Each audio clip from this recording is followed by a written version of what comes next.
My name's Robert Portman. I'm concluding the interview with Anne Taylor for the Mining Memories project on Wednesday the 14th of November.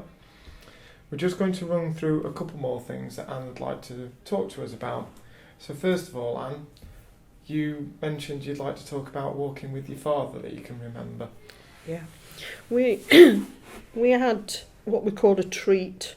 We'd go on a Sunday walk and we'd either go through the woods, pick bluebells, or, look for different birds or different flowers or different plants, and Dad would name them, and it was just a Sunday treat. And basically we'd finish up at the pub and have a packet of crisps and a bottle of pop.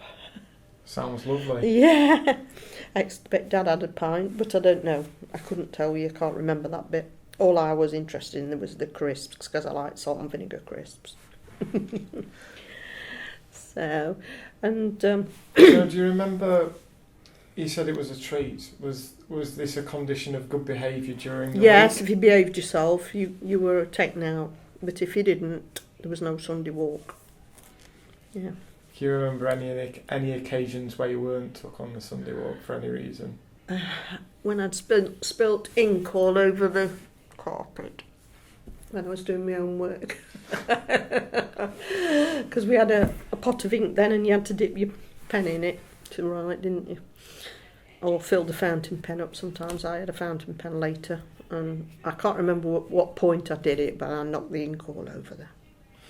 And I was in just right serious trouble. Can you remember anything that interested you while you were on these walks? Any sort of animals or plants that you saw in particular that really struck you at all? So it's like naming all the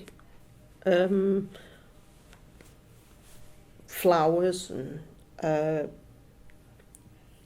plants that you saw that were growing wild. And we're more my dad, and it was so, I don't know, there was such a rapport. It was my best friend. And was wildlife, birds and plants an interest of his? I know you talked a bit about, prior to this interview, he used to grow his own vegetables. Yeah. Oh, yes, he always grew veg for the table. He grew his own potatoes, green beans, beetroot, cabbages, lettuce, tomatoes,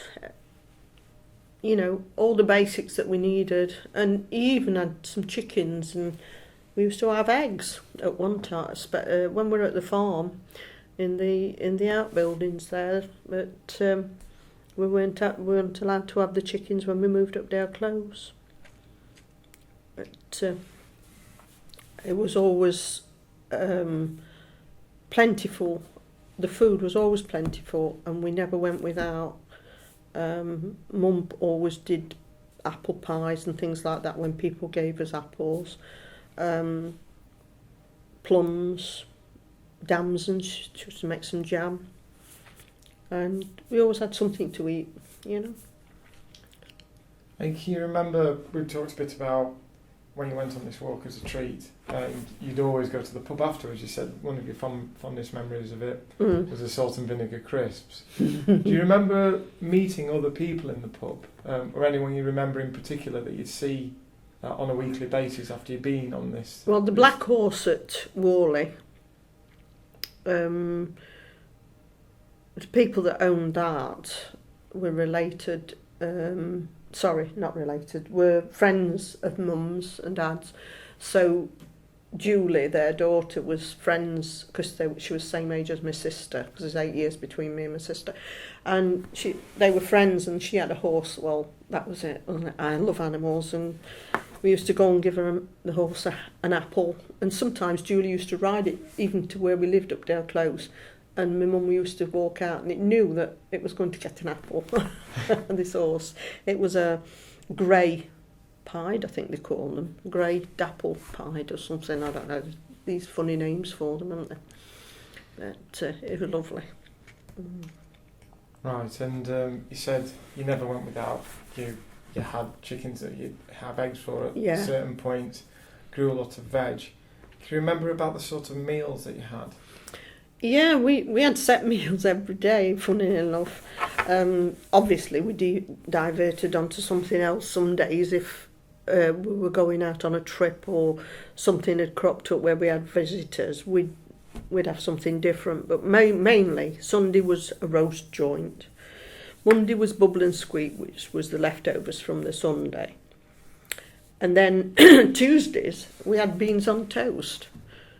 And with having all the vegetables and carrots and parsnips and things out the garden, my mum used to do a stew pot on a Wednesday. Thursdays was poached egg, and of course Fridays was fish and chips. And the best day of all was Saturdays, when I loved it because we had bacon, egg and tomatoes, and I love bread, especially home cooked bread, big thick pieces, and used to dip them in the tomatoes. I used to love that. And I think it was a standard thing. If you talk to anybody my age group that was born in the 30s, 40s or even 50s, bacon, egg and tomatoes was the afternoon lunch. Did you find that it was only your household that tended to follow this sort of meal plan throughout the week? No. I think a lot of people did.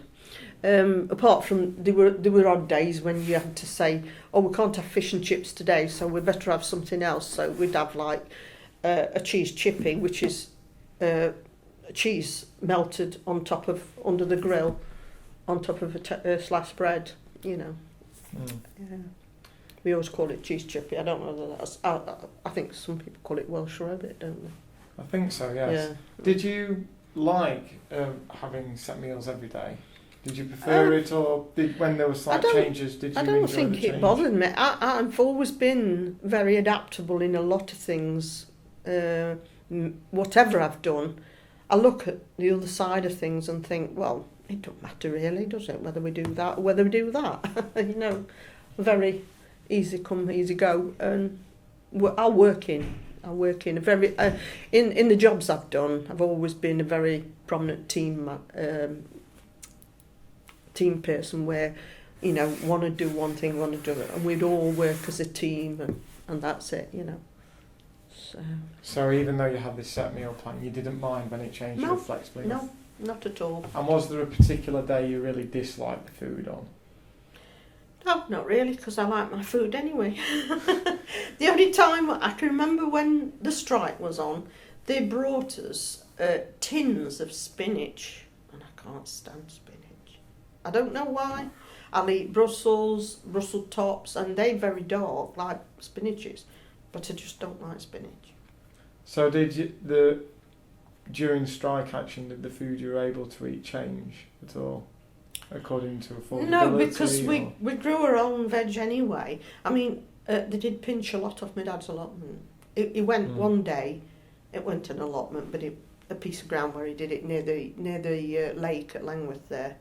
As you looked at one side of the beans, they were all there. But when you went round the bike, there wasn't a bean on the row. Somebody had pinched them all. And that's during strike action? Yeah, but they've got to eat, haven't the people? Yeah. But how did your father feel about this? Can you remember? Very bitter. He didn't like it when they were like they were with him. When he came home, and my mum, he said, glad I can't bring... Gladys, my mum's name was. Glad I can't bring my coat in house like it is. She says, why, what's the matter? And I followed him outside and I peeped. I can remember pulling the thing on one side and have a look. And he'd put it on the floor, and they had to just get a sweeping brush and brush it off. They'd spit all on his back, calling him scab and everything. But he was a deputy, so they were part of management and they had to go to work. Right, okay. And do you think that with people taking your father's veg and things like that, do you think that was retaliatory behaviour associated with that, or was it just people trying to get food? I don't. I think it was people were hungry and they wanted food. There was one particular man, and he didn't live far away from us actually, but he'd pinch anything, and I think he would taking all the cabbages and selling them to make a few bob. Right. But again, if you've got no money, you do anything to make money. I mean, if you go back in family history and you look, when they've been to prison and that, my great-great-grandmother went to prison for stealing a handkerchief. You know, and fair enough. a handkerchief is a material thing, but when you see the others where they were pinching eggs, potatoes, chickens, just to eat, to live, because they were hungry. And the weight of the people in them days was very poor. You know, you didn't get a tall young man with plenty of meat on him. It was a skinny rib. And a lot of the World War One, they give the weight and the eyes and the colour and all that. They give you all that, so you could see. For a man of his age, he was underweight. Mm. So did you say your opinion was people had to eat, that's why they stole veg? Mm. Was that an opinion your father shared, or...? I took after my dad, and I don't think he couldn't stay bitter for long. Right. Because he'd share anything he'd got. He'd give you his last £0.50, as I called it, yeah, or his last halfpenny, because that's how he was. My dad was so kind to a lot of people. When he died, and we had the funeral in the Upper Langworth Church, there you couldn't get in. They were outside because there were that many people in. It's not a very big church anyway, but there were a lot of people there, very well liked. Mm. So despite differences that some people may have with him during a strike action, he was a popular man? Yeah, 10 years after the strike. People forget, don't they? It's gone. Yeah, he died in 87, my dad did anyway, so, because he was ill when he finished work in 78. The mine shut at 78, and he finished work in 76. Mm. So. Okay, Anne, so we've gone through those couple of points. Is there anything else you'd like to talk about? No, I think I've covered most things. I mean, about the walks and things, and the only other thing that I used to do a lot was I used to cycle a lot and go swimming. And I used to go swimming in Langall Lake. So it was mainly outdoor swimming that you did? Yeah. Right. Well, I did the indoors as well. I came to Cresswell baths. And I've drove here today, and it brought memories back when I used to cycle from Langworth to Cresswell. And I used to do it on a regular weekend. I used to go, I'd got a godparent in Cresswell, so we used to go and see them. And I used to cycle. I apologise if you've already talked about this in the interview. It's just you're talking about leisure facilities like swimming pools. Mm.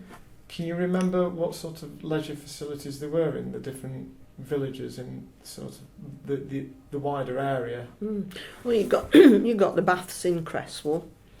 There was nothing in Langworth like that. We'd got a cinema in Langworth, but I didn't know about Cresswell, whether there was a cinema in Cresswell or not, but I do know there was the railway station and we could get through to the baths. And I went to Langall Lake swimming. There was a lake, but there was also a little swimming pool there as well, which I wouldn't go in because it was that dirty. But other than that, you had to go to Mansfield or you had to go to Chesterfield, because Mansfield used to have swimming baths as well. I used to go on the bus there, but it wasn't very often. I'd sooner go to Cresswell. I used to love coming to Cresswell. And did you find that was what a lot of the people that you knew did? Yeah. Penny, old big Penny on the train. Yeah. Yes, it was lovely. And with cycling, who did you go cycling with? Mainly on my own. Right, okay. No fear like there is today. I used to cycle all the way to Worksop with no fear whatsoever. I mean, even coming from Langworth to the Crags, it's quite open in the fields and things, isn't it? Mm. And a young person today, my granddaughter, my daughter-in-law wouldn't let her at 9 walk about 3/4 of a mile up the road to where I lived. She had to bring her in the car. And that's how things has changed. Did you cycle for pleasure, or was it mainly a way of getting from A to B? Transport, but I love cycling as well. Kept you fit and kept you active. It was a big old rally I had, really heavy. I can remember my mum doing it up. She took it to somewhere and they had 2 new tyres on, new brakes, and then my sister wouldn't ride it because I'd started work. So because there was 8 years between me and my sister, she thought she'd have it done up so she could ride it. But then the handlebars sticking out came out, that new type of bike. You're probably too young. So you can just describing the hand action that you're giving me. So that you're holding your hands out like a motorbike, aren't you? Really? They were long. They were straight across like that. The handlebars. Yeah. Well, mine wasn't. It was like that. So more like a road bike. You're holding. The new ones that came out were like that. You see, so she wanted one of those, and she wouldn't ride that, and she'd spent all that money on these 2 new tyres. She was so mad. But yes, there was 8 years between me and my sister, and the difference in person was totally. I'm very laid back, and she's very I want person. You know, she likes to. She's in Spain now, so I don't see much of her, unfortunately, but I do talk to her on the phone. So, but I think that's about all I can think of for now. Okay, and that's smashing. Thank you very much. That's all right. You're welcome. And that's the end of the interview.